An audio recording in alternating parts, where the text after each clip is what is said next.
Harlem, New York. The time read 2:34 p.m.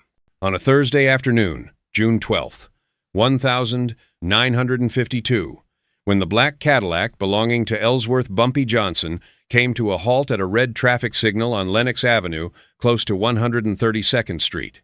A small child, perhaps 5 or 6 years of age, wearing a dress far too tight and far too soiled, her features displaying the hollowness that comes from persistent hunger, walked up to the passenger side window and knocked gently on the glass with tiny, uncertain fingers.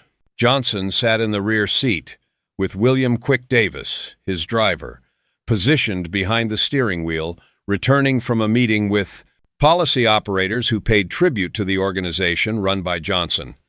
It was an ordinary Thursday afternoon in June of 1952. The weather was hot and sticky, Harlem's streets filled with people conducting their daily business. Nothing out of the ordinary was taking place until that small hand tapped against the window. Davis began to motion for the child to move along. Beggars on the street were common enough, and Johnson's time held too much value to pause for every individual requesting money. However, Johnson caught sight of the girl's face through the window and instructed Davis to lower it. "Are you Bumpy?" the little girl inquired, her voice barely audible so that Johnson needed to lean closer to hear her properly. "Yes, sweetheart, I'm Bumpy," Johnson responded, examining the child's face, the hunger evident in her sunken cheeks, the desperation visible in her eyes that no 5-year-old should ever have to experience. The girl smiled faintly as if confirming Johnson's identity had eased some worry. "My mama says you're the good guy in town. She says you help people who need help." Johnson felt something constrict in his chest. He had reached 47 years of age in June 1952. He stood as one of the most powerful criminals operating in Harlem, a man who controlled millions of dollars through policy gambling operations, a man who had endured decades of gang warfare and police persecution and prison terms. He had grown accustomed to being labeled many things: criminal, gangster, numbers king, enforcer. But the good guy wasn't a description he encountered often, particularly not from a child's innocent lips, speaking her mother's words. "Thank you, sweetheart," Johnson said gently. "That's nice of your mama to say." The little girl's smile vanished, replaced by an expression of desperate seriousness that appeared heartbreaking on such a young face. "But Mr. Bumpy, my mommy and me are hungry all the time. We don't have enough food, and mommy says we're going to become homeless soon because she can't pay rent. She cries every night when she thinks I'm sleeping. Mr. Bumpy, can you help us, please?" According to William Davis, who witnessed what transpired next, and who spoke with the Harlem Gazette on June 14th, 1952, Bumpy Johnson, a man recognized throughout Harlem for his toughness, his strategic brilliance, his capacity to remain composed under pressure that would shatter most men, looked at that little girl requesting help and slowly began to cry. "I saw a tear roll down Mr. Johnson's face," Davis recalls. "Just one tear, initially, then another. Mr. Johnson wasn't sobbing or making any sound, but tears were definitely falling, and his face, I had never seen Mr. Johnson look like that before. He looked devastated, like this little girl's hunger had shattered something inside him that violence and prison and everything else he had experienced had never shattered. What Davis didn't realize, what the little girl couldn't have known, was that at that precise moment, June 12th, 1952, Bumpy Johnson was dealing with a family crisis that had been tearing him apart for months. His biological daughter from his first marriage, Elise Johnson, 28 years old, had recently given birth to a baby girl. But Elise had developed severe heroin addiction, had severed communication with her father years earlier, and was raising her newborn daughter, Johnson's granddaughter, in conditions that Johnson feared were dangerous and potentially fatal. Looking at the hungry 5-year-old at his car window, Johnson was seeing his own granddaughter's future if he didn't intervene. He was seeing what happened to children whose mothers couldn't provide for them, whose families had fallen apart, whose circumstances made survival itself a daily struggle. "What's your name, sweetheart?" Johnson asked, wiping his eyes quickly. "Kesha," the girl said. "Kesha Williams. And where do you live, Kesha?" The girl pointed to a building half a block away, a tenement that Johnson recognized as one of the worst in Harlem. A building where apartments lacked heat in winter, where rats were everywhere, where desperate people lived because they had nowhere else to go. Johnson removed his wallet, extracted several $20 bills, more money than Kesha Williams had likely ever seen in her young life, and handed them to the child. "You give this to your mama, okay, Kesha. And you tell her Bumpy Johnson is going to help. You tell her my men are going to come to your apartment tomorrow and we're going to make sure you have food and that you don't become homeless. Can you remember that?" Kesha nodded, clutching the money with both hands, tears now falling from her eyes as well.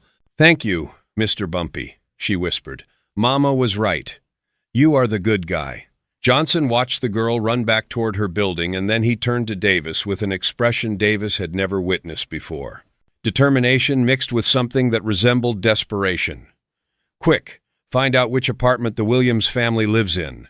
I want rent paid for the next 2 years. I want food delivered weekly. I want the mother to have a job. Find her work at one of our legitimate businesses where she can earn decent money. And I want someone checking on that little girl regularly to make sure she's safe and fed and going to school. Make this happen today, not tomorrow. Today. Yes, sir, Mr.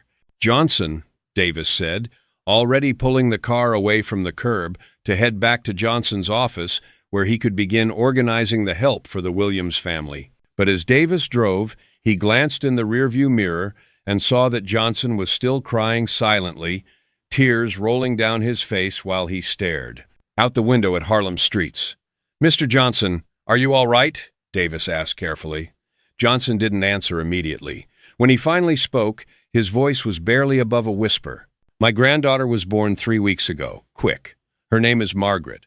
Her mother, my daughter Elise, is a heroin addict. I haven't seen Elise in 2 years because she won't talk to me, won't accept my help, just keeps using heroin and destroying herself.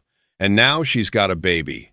And I don't know if that baby is being fed properly or kept safe or being raised in conditions that any child deserves."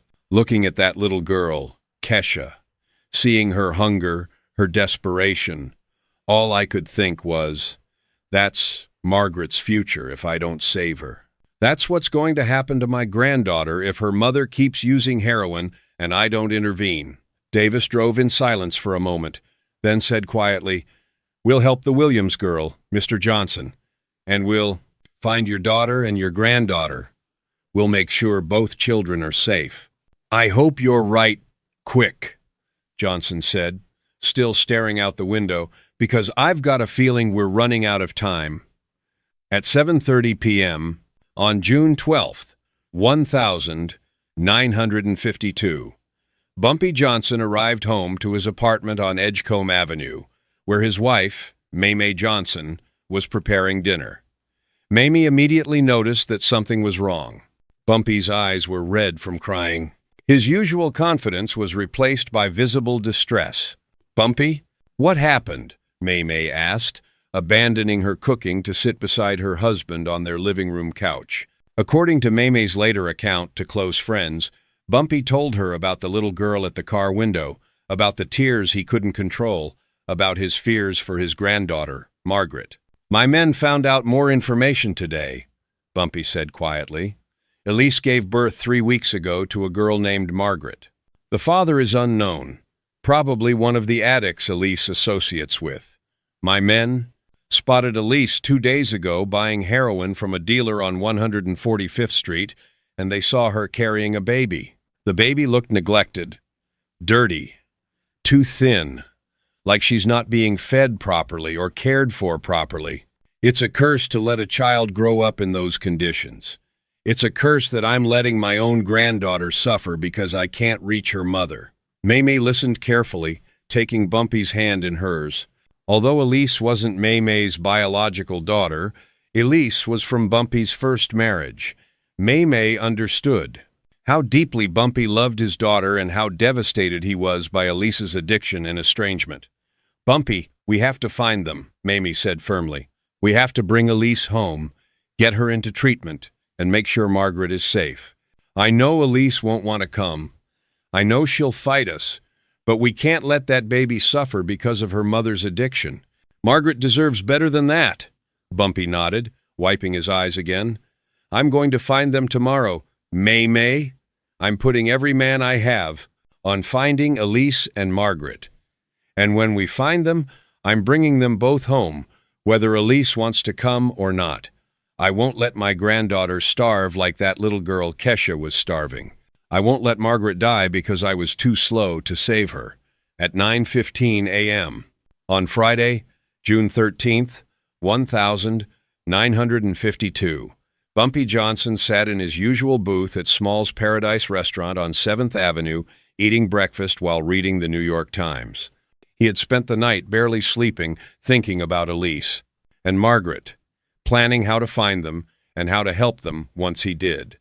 He turned to page 7 of the Times, scanning through local news stories, when a headline caught his eye and made his blood run cold. Mother and child found dead in Harlem apartment. Heroin overdose suspected. Johnson's hands began shaking as he read the article. Police discovered the bodies of an unidentified woman, approximately 25 to 30 years old, and her infant daughter, approximately 3 to 4 weeks old, in a fourth-floor apartment on West 143rd Street yesterday evening. Preliminary investigation suggests the mother died of a heroin overdose. The infant appears to have died of malnutrition and neglect with no evidence of food or proper care in the apartment. Police are working to identify the victims and locate any family members. According to witnesses at Small's Paradise that morning, Bumpy Johnson stood up so fast he knocked his coffee cup over, his face going white, his breathing becoming rapid and shallow. His bodyguard, Marcus Big Sam Jackson, rushed to Johnson's side as Johnson stumbled, nearly falling, catching himself on the table. "Mr. Johnson, what's wrong?" Jackson asked urgently. Johnson couldn't speak. He just pointed at the newspaper article with a shaking finger, and Jackson read it quickly. "Oh, God," Jackson said. "But Mr. Johnson, it says unidentified. It might not be Elise. It might not be Margaret. Or it might be," Johnson said, his voice breaking, 143rd Street. "That's where Elise was last seen. Fourth-floor apartment. That matches the information our men gathered. Mother, late 20s. That's Elise. Infant, 3 to 4 weeks old. That's Margaret. It's them, Sam. It's my daughter and my granddaughter, and they're dead because I was too slow to save them." Johnson pushed past Jackson and stumbled out of Small's Paradise onto 7th Avenue, where his driver, Quick Davis, was waiting with the Cadillac. Johnson grabbed Davis by the shoulder, speaking rapidly. "Quick, call every man we have. Find my daughter Elise. Right. Now. Find her and find my granddaughter Margaret. Search every apartment, every street corner, every heroin den in Harlem. I don't care how long it takes or how much it costs. Find them now before it's too late. Please, God, let it not be too late already." Davis immediately got on the car's radio, calling Johnson's lieutenants, ordering the organization's entire network to drop everything and focus on finding Elise Johnson and baby Margaret. Within 30 minutes, approximately 50 of Johnson's men were searching Harlem, checking locations where heroin addicts congregated, asking dealers if they had seen Elise, showing photographs to people on the streets. Bumpy Johnson spent those hours pacing back and forth on the sidewalk outside Small's Paradise, still holding the newspaper with the article about the dead mother and child, praying quietly to God, something witnesses say they had never heard Johnson do before. "Please, God, have mercy," Johnson kept repeating. "Please let them be alive. Please give me one more chance to save them. I'll do anything. Just please let them be alive." From 9:30 a.m. to 12:45 p.m. on June 13th, 1952, Bumpy Johnson experienced what he would later describe as the worst 3 hours of his life. Worse than any prison sentence, worse than any gang war, worse than any beating or threat he had ever endured. Every 15 minutes, One of Johnson's men would radio back with an update. No sign of Elise on 145th Street. Checked 3 heroin dens on Amsterdam Avenue. No one's seen her. Dealers say they haven't seen her today. Each negative report deepened Johnson's despair, making him more convinced that the bodies found on 143rd Street were his daughter and granddaughter. Mr. Johnson was completely destroyed during those 3 hours, Davis recalls. I had never seen him like that. He couldn't eat, couldn't sit still, kept praying and crying and reading that newspaper article over and over. He kept saying, I failed them. I failed my daughter and my granddaughter.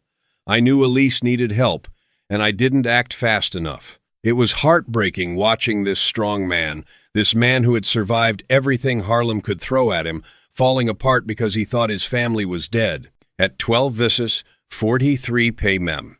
Davis's radio crackled with a message from Robert Chen, one of Johnson's men who was searching the area near 147th Street and 8th Avenue. Quick, this is Chen. I found her.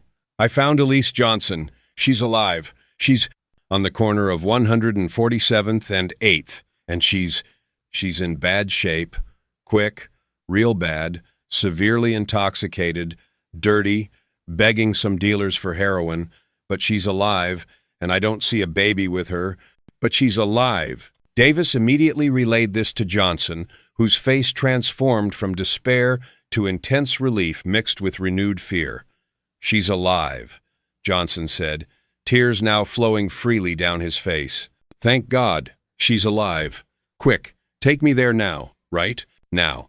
The drive from Small's Paradise to 147th and 8th took less than 10 minutes. When they arrived, Johnson saw his daughter for the first time in 2 years, and what he saw nearly broke him again.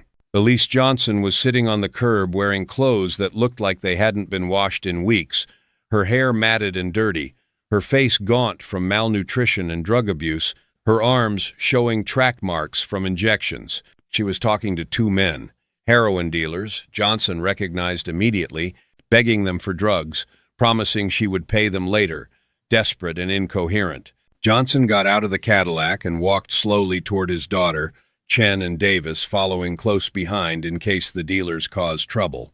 But the dealers saw Johnson approaching. Everyone in Harlem knew Bumpy Johnson, and they quickly backed away, not wanting confrontation with someone that powerful. Elise, Johnson said softly, kneeling down beside his daughter on the curb. Elise looked up at him with eyes that were unfocused and confused, not immediately recognizing her own father. Who are you? Elise mumbled. It's me, sweetheart, Johnson said, his voice breaking. It's your father. It's Daddy. Elise stared at him for several seconds, and then recognition slowly came into her eyes. Daddy, what are you? Why are you here? I'm here to help you, baby, Johnson said. I'm here to take care of you, but first I need you to tell me something very important. Where do you live now? Where's your apartment? Elise tried to speak, but her mouth was too dry, her words incomprehensible. Johnson pulled a bottle of water from his car, helped Elise drink slowly, and asked again, Where do you live, Elise? Where's your apartment, please, baby? I need to know. Elise's hand rose shakily, pointing down 147th Street toward a building 2 blocks away.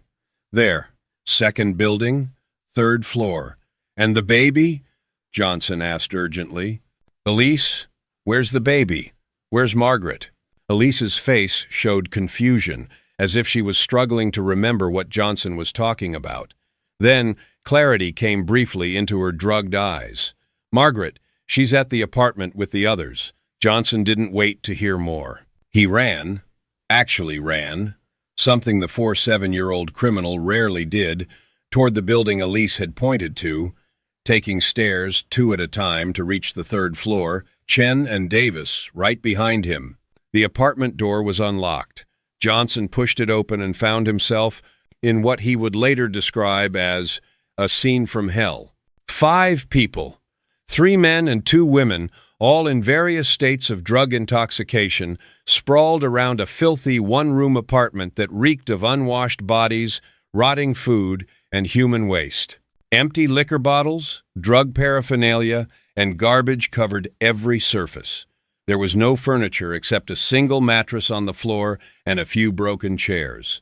And in the corner, lying in a cardboard box with a dirty blanket, was a tiny baby, approximately 3 weeks old, Margaret Johnson, Bumpy's granddaughter. "Oh my God," Johnson whispered, rushing to the box and carefully picking up the baby. Margaret was alive, but in terrible condition. She was severely underweight. Her diaper hadn't been changed in what looked like days. Her skin showed signs of dehydration and malnutrition. She wasn't crying, didn't seem to have the energy to cry, just lay limply in Johnson's arms, barely responsive. According to Chen, who witnessed Johnson discovering his granddaughter, Johnson stood there holding Margaret with tears streaming down his face, looking around at the apartment where his granddaughter had been living, seeing the addicts who had been caring for her while her mother was out begging for drugs. "This is what I let happen," Johnson said quietly. "This is what I allowed by not finding Elise sooner. My granddaughter nearly died in a cardboard box surrounded by addicts while I was running my business empire. What kind of grandfather am I? What kind of father?" "Mr. Johnson, we found her in time," Chen said. "She's alive. We can get her medical care, get her healthy, give her a proper home. We saved her." Johnson nodded, wrapping Margaret more securely in his arms. "Yes, we saved her. Thank God we saved her.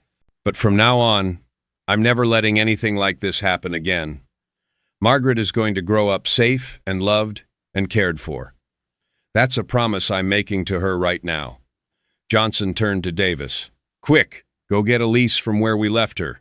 Bring her here and call Dr. Williams.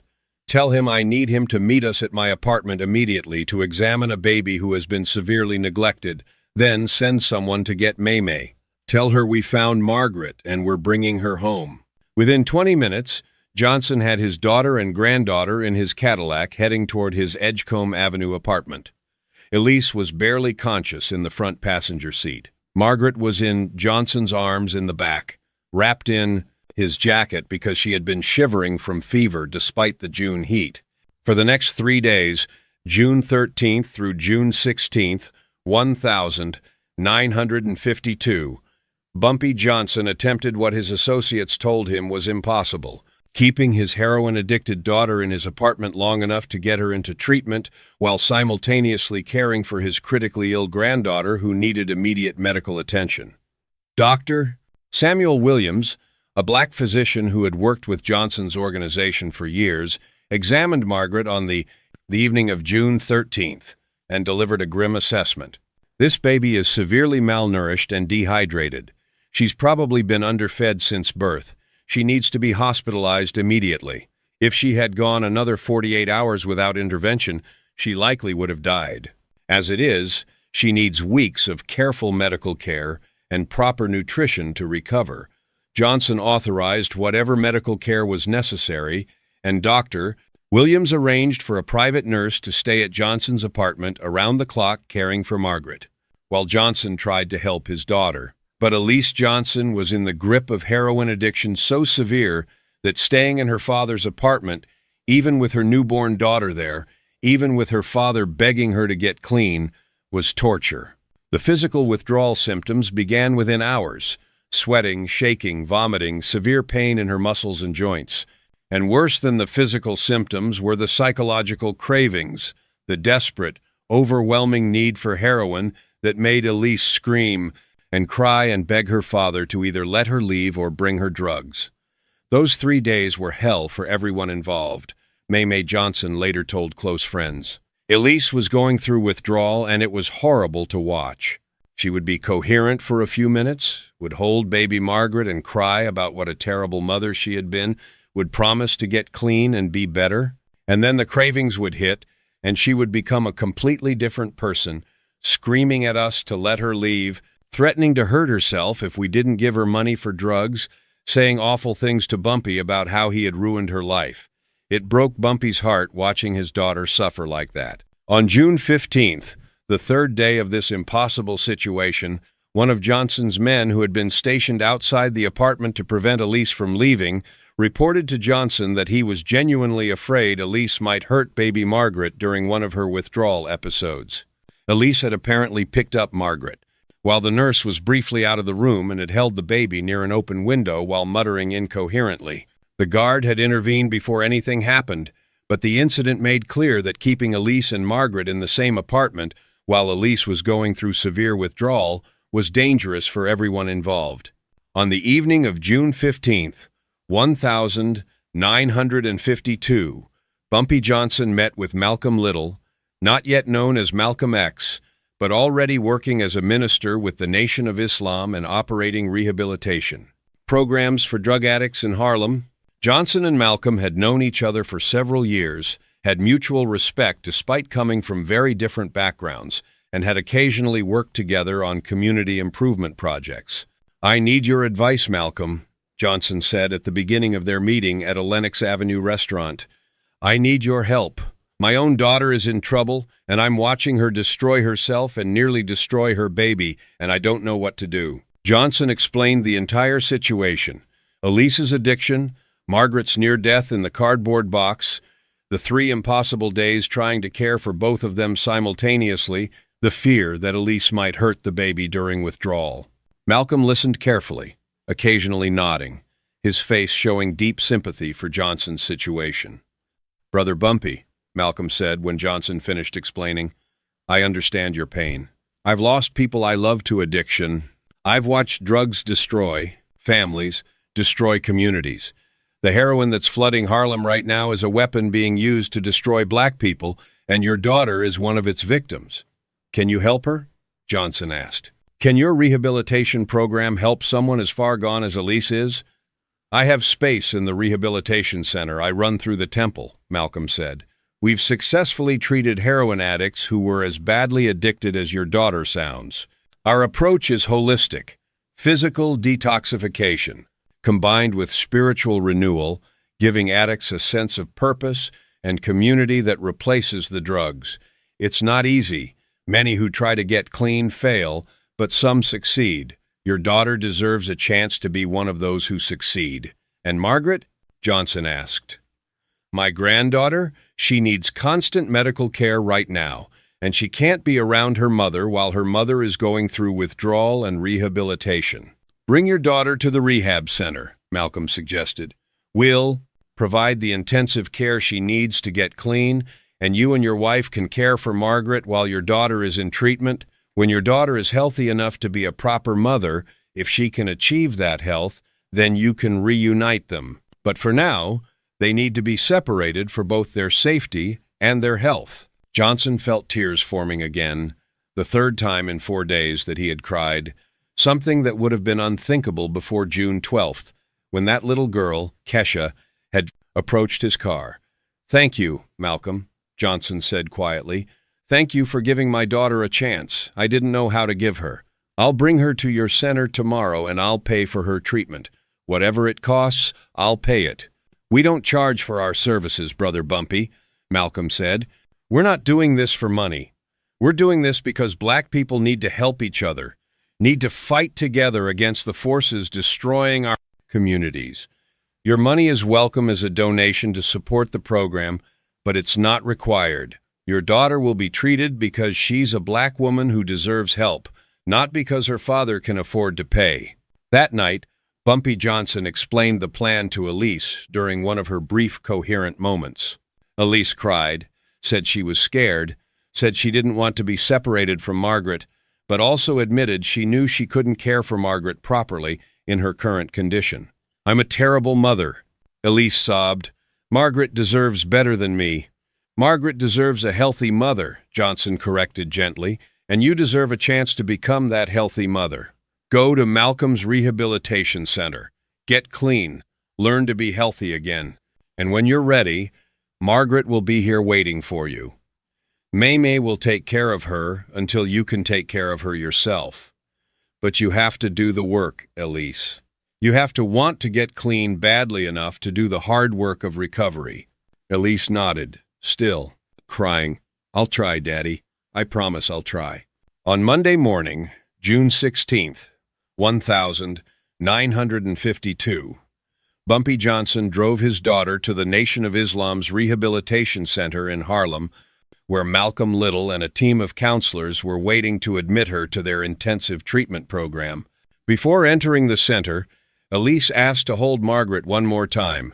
May brought the baby, who had gained half a pound in 3 days of proper feeding and medical care and who was beginning to look healthier, and placed her in Elise's arms.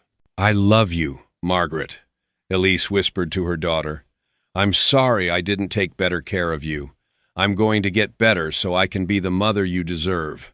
I promise." Margaret, 3 weeks old, too young to understand words but perhaps responding to her mother's voice, made a small cooing sound. Elise kissed her daughter's forehead gently, then handed her back to May before walking into the rehabilitation center without looking back, tears streaming down her face. Johnson stood watching the door close behind his daughter, holding Margaret in his arms now, feeling the weight of responsibility settle on him. "We're going to take care of this little girl," Johnson said to May quietly. "We're going to give her everything she needs while her mother gets healthy, and we're going to pray that Elise succeeds in getting clean so she can come home to her daughter. That's all we can do now." May nodded, taking Johnson's free hand and squeezing it gently. "We'll get through this, Bumpy. Our family will get through this." For the next 18 months, from June 1952 through December 1953, Bumpy and May Johnson essentially raised their granddaughter, Margaret, while Elise underwent treatment at Malcolm's Rehabilitation Center. The treatment was long and difficult. Detoxification took weeks, followed by months of counseling, spiritual development, and learning to live without drugs. Elise suffered multiple relapses during treatment, but Malcolm's program was persistent, always taking her back, always giving her another chance. Meanwhile, baby Margaret grew from a severely malnourished newborn into a healthy, happy toddler under her grandparents' care. Bumpy Johnson, one of Harlem's most feared criminals, became utterly devoted to his granddaughter, spending hours playing with her, feeding her, teaching her to walk and talk. Watching Bumpy with baby Margaret was something special, Davis recalls. This tough guy, this man who had survived prison and gang, wars and police persecution, would sit on the floor for hours, playing peekaboo with his granddaughter, making funny faces to make her laugh, singing to her at bedtime. Margaret transformed Bumpy in ways nothing else had. She made him softer, more patient, more willing to show emotion. She made him realize he had something to protect that was more valuable than any criminal empire. By March 1953, Margaret was 9 months old and beginning to say her first words. Mamie would later recall that Margaret's first clear word was "Mama," which she said, looking at a photograph of Elise that Bumpy kept on his dresser. But her second word, the word that would devastate Bumpy just weeks later, came in late April 1953. "Pop," Margaret said clearly, looking directly at Bumpy while he held her. "Pop." Johnson had tears in his eyes immediately. His granddaughter had just called him Pop, a name that meant grandfather, a name that acknowledged the role he had been playing in her life for nearly a year, a name that made him family in the most fundamental way. "That's right, sweetheart," Johnson said, his voice thick with emotion. "I'm your pop, and I'm always going to be here for you, always." But even as he said those words, Bumpy Johnson knew they might not be true, because in May 1953, he was scheduled to stand trial on federal narcotics conspiracy charges that would likely send him to prison, possibly to Alcatraz, the maximum security federal prison in San Francisco Bay, from which almost no one ever escaped and where he might spend the next 10 years of his life, missing Margaret's entire childhood. On May 18th, 1953, Bumpy Johnson was convicted in federal court on charges of conspiracy to distribute narcotics. The evidence against him was substantial. Years of FBI investigation had documented his involvement in Harlem's drug trade, and multiple witnesses testified about his role in organizing heroin distribution networks. On June 3, 1953, Judge Harold Medina sentenced Johnson to 15 years in federal prison to be served at the United States Penitentiary Alcatraz, effective immediately. Johnson's attorney, Theodore Green, argued for a lesser sentence, pointing out Johnson's age, 48 years old, his clean record for the past several years, and his family circumstances, specifically that he was caring for his infant granddaughter while his daughter underwent addiction treatment. But Judge Medina was unmoved. "Mr. Johnson, you have built a criminal empire that has poisoned Harlem with narcotics for decades. The fact that your own daughter became addicted to heroin, the very substance you've helped distribute, shows the devastating consequences of your chosen profession. You ask for leniency because you're caring for your granddaughter, but your granddaughter exists in these circumstances precisely because of the drugs you helped spread through Harlem. You will serve 15 years at Alcatraz. Perhaps that time will give you opportunity to reflect on the damage you've caused." Johnson was remanded to federal custody immediately following sentencing. He was allowed one final visit with family before being transported to California. On June 5th, 1953, 2 days after his sentencing, Bumpy Johnson sat in a prison visiting room at the Manhattan Correctional Center, holding his granddaughter Margaret for what he knew would be the last time in many years. Margaret was 11 months old, just beginning to walk on wobbly legs, just beginning to form sentences of 2 or 3 words. She looked at her grandfather with complete trust and love, unaware that he was about to disappear from her life for years. "Pop," Margaret said, reaching up to touch Bumpy's face. "Pop." Johnson held his granddaughter close, tears flowing freely now, not caring who saw him cry. "I love you, Margaret," Johnson whispered. "Pop loves you so much. I have to go away for a while, a long while. But I want you to remember that Pop will always love you. And someday I'll come back. I promise. Someday I'll come back and we'll be together again." May Johnson sat beside her husband, crying silently, reaching over to touch Margaret's hand. "We'll take care of her, Bumpy," May said. "I'll raise her like she's our daughter. And when Elise gets out of treatment and gets healthy, Elise can be her mother again. But until you come home, I'll make sure Margaret knows who her pop is. I'll show her your picture every day. I'll tell her stories about you. She won't forget you." The guard announced visiting time was over. Johnson kissed Margaret's forehead one final time, handed her to May, and stood up to leave. As he walked toward the door that would take him away from his family, he heard Margaret's voice one last time. "Pop! Pop!" Johnson turned and waved, forcing himself to smile through his tears.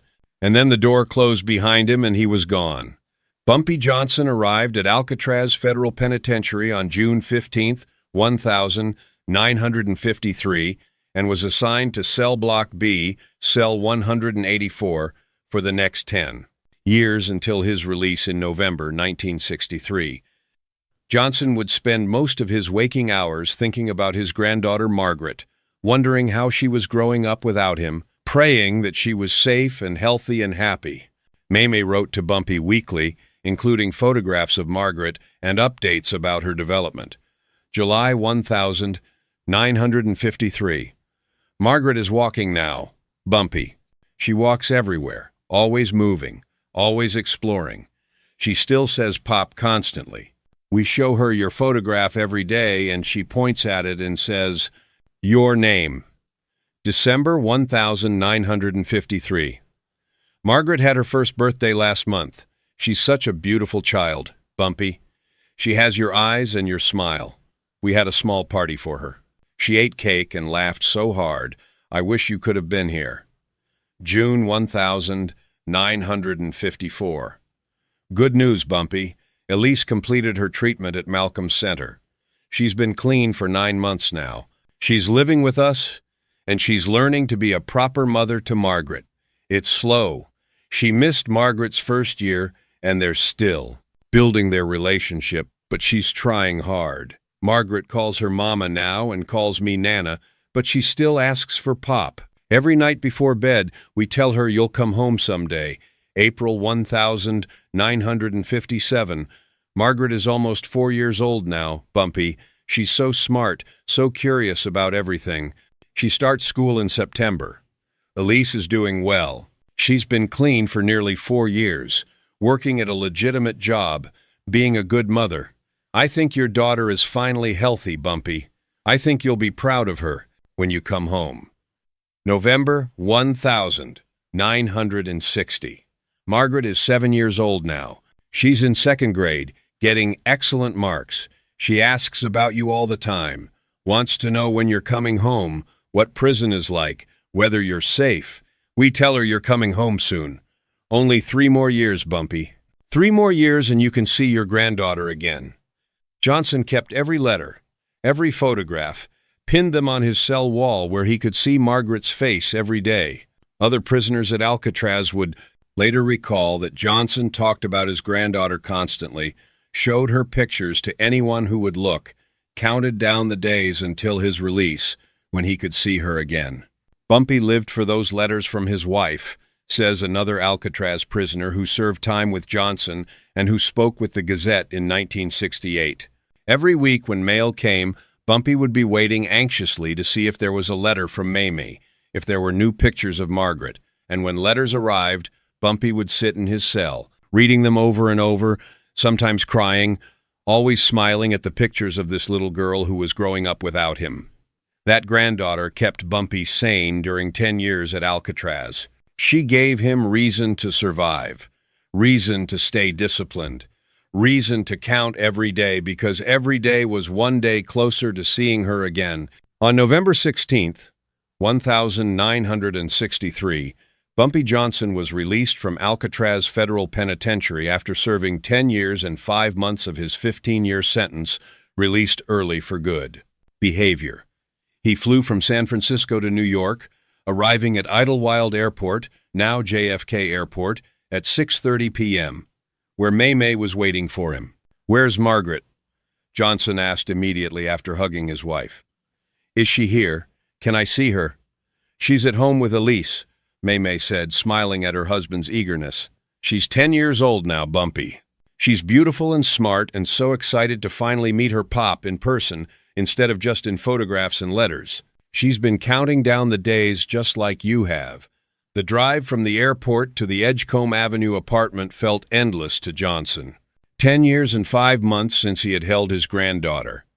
10 years and 5 months since he had heard her call him Pop in that visiting room. Margaret had been 11 months old when he left. Now she was 10 years old, a child he had never really known, who had grown up entirely during his imprisonment. When they arrived at the apartment, Johnson's hands were shaking as he walked up the stairs. May opened the door, and there in the living room stood 2 people Johnson barely recognized.